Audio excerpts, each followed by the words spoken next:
For many years now, journalists have dealt with responsibility as gatekeepers for all news media.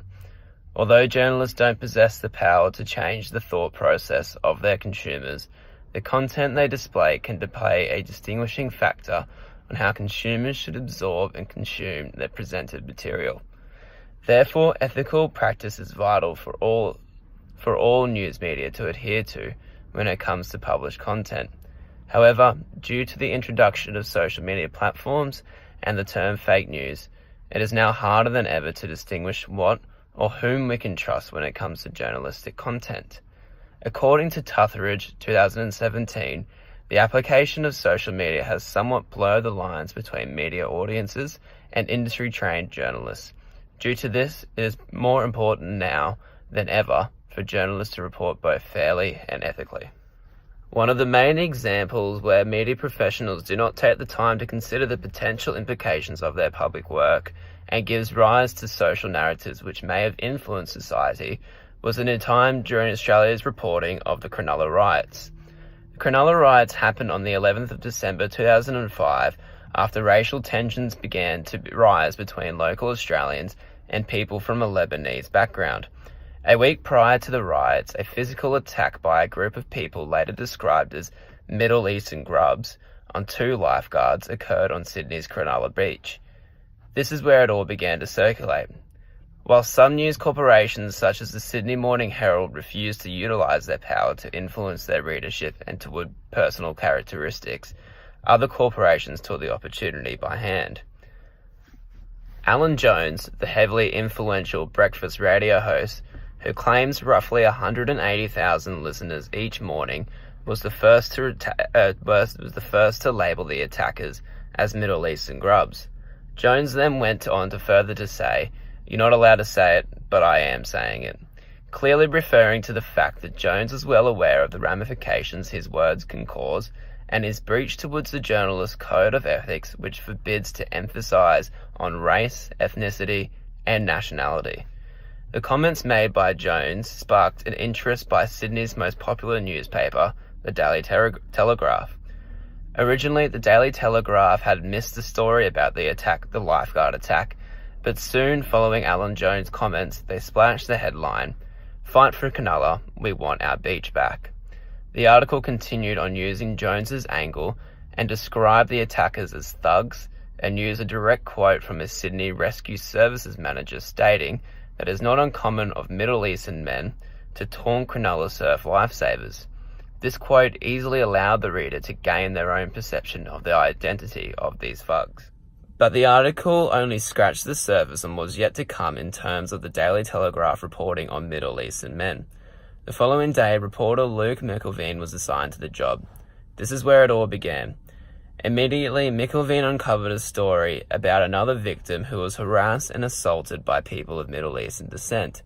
The article was then concluded with a statement from the Daily Telegraph asking for any further information from its readers, asking if they had been a victim of harassment at the beach. Following the article, further reports of a second attack on the beach developed, as well as a quoting an SMS which stated Leb and Wog Bashing Day. Jones at the time continued to add fuel to the fire in an attempt to gain higher ratings. Jones claimed he understood why the Leb and Wog Bashing Day text was sent out and refused to object when a caller suggested vigilante action. Following this, Jones decided to read an anonymous email which, whilst on air, detailed how Cronulla's beaches were taken over by scum. This found Jones in breach of the first item of Media, Entertainment and Arts Alliance, the MEAA Ethical Code, which states do not give distorting emphasis. And then following this, 3 complaints were made to the Australian Communication and Media Authority, the ACMA. However, no action was enforced by the ACMA due to the fact they state on their website that it is the primary responsibility of radio and television stations that their programs reflect community standards. Without a legal obligation to adhere to the code set for journalists to follow when it comes to interpretation of public interest, it can be argued that Jones was within his rights to act the way he did.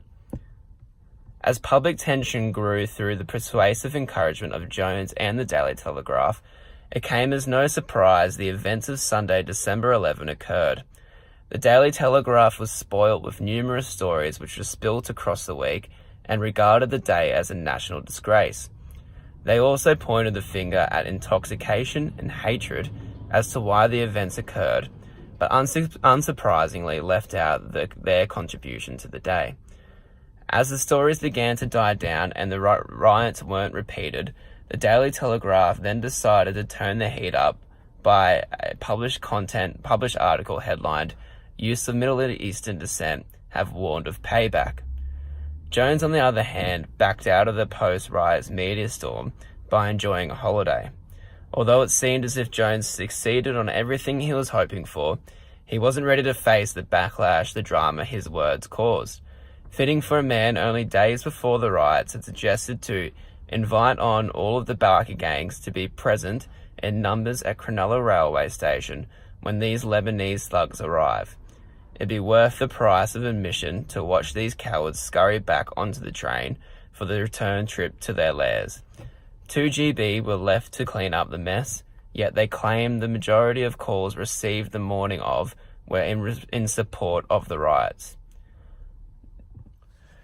Not too dissimilar to what happened in Cronulla, Australia has witnessed similar events occur within media control. Back in 2015, we saw anti-Muslim protests throughout Australia. At the time, a survey documented by the Australian Human Rights Commission Freedom from Discrimination report found that 57% of Muslim people in Sydney had experienced racism. An example of good hard news journalism for this came from the ABC, who reported the voices of far-right nationalists aren't the voices of mainstream Australia. Many who have confronted extremists through counter-protests have gifted them unnecessary oxygen. Following this, it was a sign of progressiveness compared to the media storm of 2005. Both the Daily Telegraph and Jones will continue to release content which shapes their product accordingly towards their audience. The media platforms contributed immensely to the outcomes of the Cronulla riots, and neither platform are the poster boys of media who follow the MEAA codes of ethics. In saying that, the action required by the ACMA or Press Council was merely non-existent in dealing against the actions of Jones or the Daily Telegraph. A more effective regulator of the media is ABC's Media Watch, whom call out ethical breaches on national TV. Without legal procedures and multiple loopholes within ethical codes of practice, it is without doubt we'll continue to see the boundaries being crossed by media platforms. It is up to the consumer to dictate what is and what isn't ethical, which will continue to leave a grey area of doubt within future journalism.